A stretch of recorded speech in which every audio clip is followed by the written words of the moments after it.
ازاي عندك 20 سنه ما عندكش 30 شركه و15 عربيه مرسيدس و6 مليون دولار؟ يا فاشل. السلام عليكم ورحمه الله وبركاته. مساء الورد والفل والياسمين، مساء الراحه اللي مش بتيجي غير اخر كل اسبوع، مساء كنبه الجمعه. اولا قبل ما ابدا اي حاجه، حابب اشكر جدا كل الناس اللي بتعمل كومنتس وبتبدا تتفاعل معانا وتشوف الفيديوز بتاعتنا.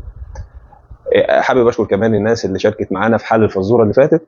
واول حد شارك وكان من الكسبانين معانا هي مامة معاذ، محمد.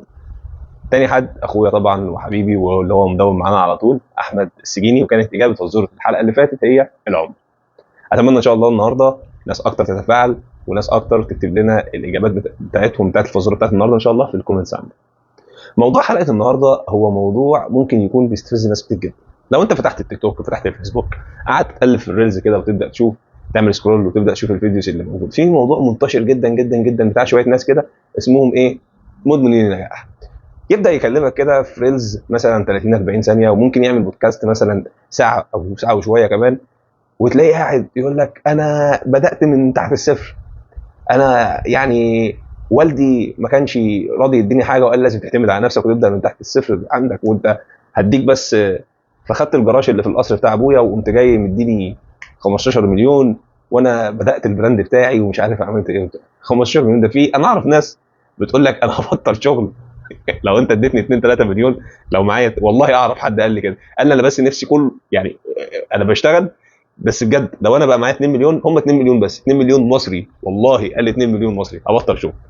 انت بدات من الصفر عشان خاطر اداك 15 مليون تبدا بيهم حياتك. ده اللي هو ايه؟ اللي هو السر. طيب انت محتاج، او انت مثلا انت طالع بتقول لعيل، لشاب عنده 20 سنه، ايه خبرته في الحياه الشاب اللي عنده 20 سنه ده؟ عشان تبدا بقى انت تحسسه وتحط عليه لود ان هو انت ما عملتش حاجه. انت المفروض وانت في سن 20 سنه ده يكون عندك شركه، ويكون عندك مش عارف قد ايه، ويكون عربيه، ويكون مهما كانت ظروفك. طيب مهما كانت ظروفك ازاي؟ انت قاعد بتقول انا معايا 15 مليون. الشاب اللي عنده 20 سنه ده اصلا يعني هو في الوقت ده بيكون اقصى طموحاته ان هو اصلا لسه في الكليه. يعني اقصى طموحاته ان هو ما يشيلش ماده، يعدي السنه بسنتها كده، ده اقصى طموحاته، يتخرج صافي. تاني حاجه، اول ما بيتخرج على طول بيبدا يعافر عشان خاطر ايه؟ ربنا يوفقه ويلاقي شغلانه محترمه تستره وتكرمه. بعدها يبدا بقى يشوف بنت الحلال، ويبدا يتجوز ويبدا يعمل اسره. ده هي طموحاته في الوقت ده. هو اصلا لسه صغير، يعني هو مر بايه في حياته، او ايه الخبرات اللي خدها في حياته عشان يبقى عنده، يبقى صاحب شركه. فهو لو صاحب شركه في السن ده تبقى شركه فاشله. فالنجاح مش بيكون مرتبط بسن.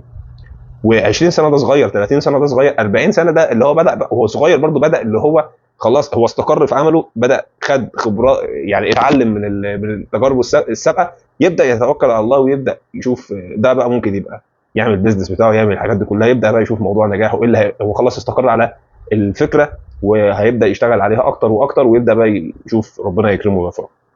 احنا مش مطالب مننا في اي عمر الا حاجه واحده بس، إيه؟ السعي. انت بتعمل اللي عليك، وحته النجاح وحته الحاجات دي كلها هي حاجات بتاعت ربنا.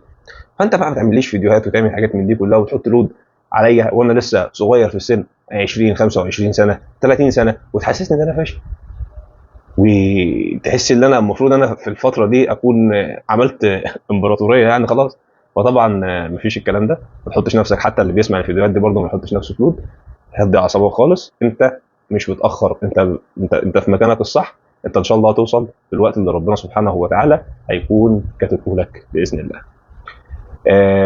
ما تنسوش تقرأوا الصورة بتاعتنا وتجاوبوا عليها ان شاء الله. ما تنسوش كمان النهارده يوم الجمعه، وصلاه الصلاه على النبي عليه الصلاه والسلام بتكون معروضه على الرسول صلى الله عليه وسلم في يوم الجمعه. فما تنسوش تصلي على الرسول صلى الله عليه وسلم كتير، وتذكر الله، تستغفر وتسبح وتكبر وتهلل وتحمد ربنا. الا بذكر الله تطمئن القلوب. والسلام عليكم ورحمه الله وبركاته. ما تنساش تجاوب على الفزوره.